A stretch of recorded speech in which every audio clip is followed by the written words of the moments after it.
So I'm going to read you the story of Babar.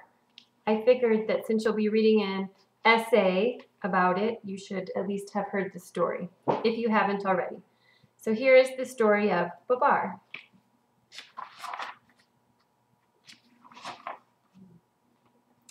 In the great forest, a little elephant is born. His name is Babar. His mother loves him very much. She rocks him to sleep with her trunk while singing softly to him. Babar has grown bigger. He now plays with the other little elephants. He is a very good little elephant. See him digging in the sand with his shell? Babar is riding happily on his mother's back when a wicked hunter, hidden behind some bushes, shoots at them. The hunter has killed Babar's mother. The monkey hides, the birds fly away, Babar cries. The hunter runs up to catch poor Babar. Babar runs away because he is afraid of the hunter. After several days, very tired indeed, he comes to town. He hardly knows what to make of it because this is the first time he has seen so many houses. So many things are new to him. The broad streets, the automobiles and buses. However, he is especially interested in two gentlemen he notices on the street. He says to himself, "Really? They are very well dressed. I would like to have some fine clothes too. I wonder how I can get them." Luckily, a very rich old lady who has always been fond of little elephants understands right away that he is longing for a fine suit. As she likes to make people happy, she gives him her purse. Babar says to her politely, "Thank you, madame." Without wasting any time, Babar goes into a big store. He enters the elevator. It is such fun to ride up and down in this funny box that he rides all the way up 10 times and all the way down 10 times. He did not want to stop, but the elevator boy finally said to him, "This is not a toy, Mr. Elephant. You must get out and do your shopping. Look, here is the floor walker." Babar then buys himself a shirt with a collar and tie, a suit of becoming shade of green, then a handsome derby hat, and also shoes with spats.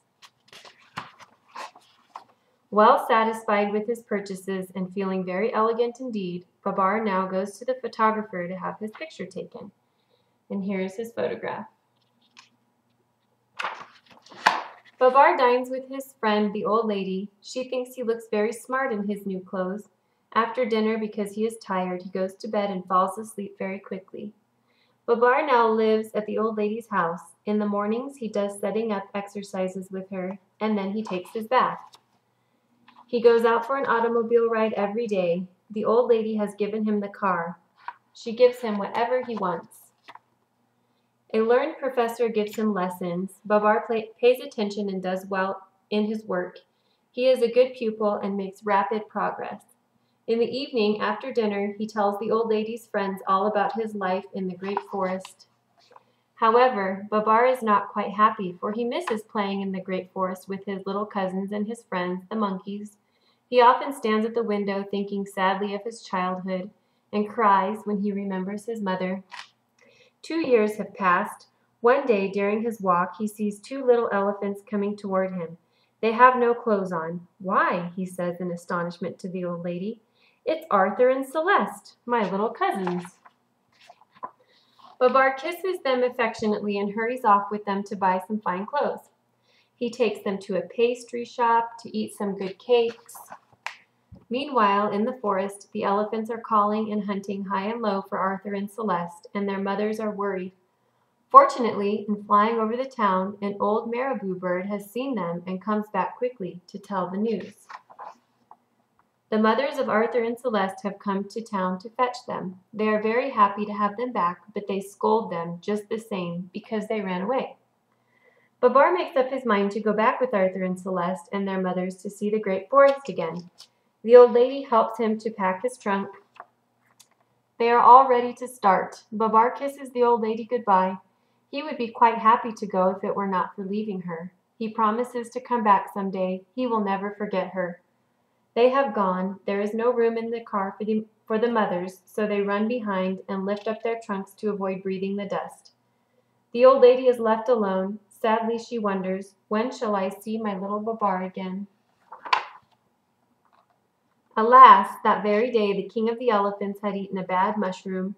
It poisoned him and he became ill, so ill that he died. This was a great calamity. After the funeral, the 3 oldest elephants were holding a meeting to choose the new king. I don't know if you can see this, but they're wrinkly elephants.